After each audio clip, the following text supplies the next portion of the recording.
on the CHUD Watch. And first off, on the CHUD Watch, did you guys see the the huge audience that Kevin Sorbo pulled? This is the American Freedom Tour, where they brought Kevin Sorbo out. Hercules came out to fire up a packed house. Crickets.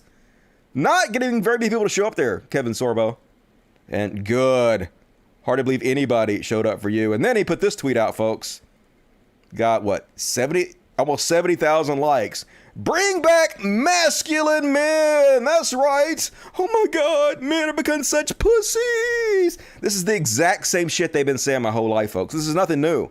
They want to pretend like men suddenly are less masculine than they used to be. You guys remember the 80s? This is exactly all we heard. Dude looks like a lady. Why do all these bands look like women? What happened to men? It's the same exact bullshit. And all this is, even though they're not saying anything about gay people, this is homophobia. This is the narrative that being more feminine is somehow bad. That the more masculine you are as a man, somehow that's better, but it's not. Being masculine is fine. Being feminine is fine. What's important is what you are as a person, what you are inside. The integrity you have. The principles you have. The caring, the empathy you have. That's what's important. Nothing to do with wearing a dress, having long hair, wearing makeup. None of this shit. And only toxic cretins think it does. And here's one from the Q Files. Here's a QAnon member, Raven. Conspiracy theory time is the Elon Musk deal, which looks like it's falling through, just a sting. Say they've worshipped Elon Musk. And they can't just admit that he's a charlatan who talked big and now is trying to pull out of the fucking deal. So they have to find some kind of grand conspiracy to cover for him. Was it designed to bring back patriots into one place for identification? He's talking about how many conservatives came back to Twitter when they thought Elon Musk was going to buy it. Targeting and hurting your thoughts. And I don't mean to scare anyone. I just don't trust easily. I'm not trying to scare you, but they're trying to track and trace you on Twitter. And here's one from the Free Speech Warriors. Governor Ron DeSantis signed a bill today that makes protesting outside of a person's home illegal. Yeah. The Constitution says you're allowed to protest, but only in certain free speech zones. You protest where we say you can't, boy. But hey, we love free speech. We're free speech absolutionists, except when you're using your free speech against us. Then fuck you.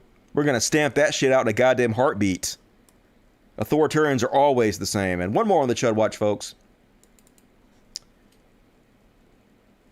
Dinesh D'Souza, the grift never ends.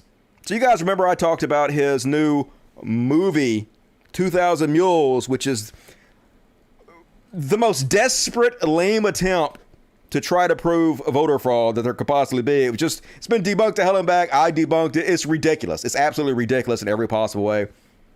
But he's already made a couple $1 million on it because the grift never ends. And how? Because he's charging $30 per view on this movie, folks. Now imagine you actually believe the election was stolen and our democracy is in peril and evil Satanists have taken over the government and you had proof of it. Wouldn't you make this free? Wouldn't you care nothing more than about making sure as many people saw this as possible?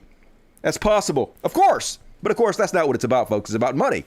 To which he says, okay, I get it. It's a big steep for some people to pay $29.99 to watch a movie.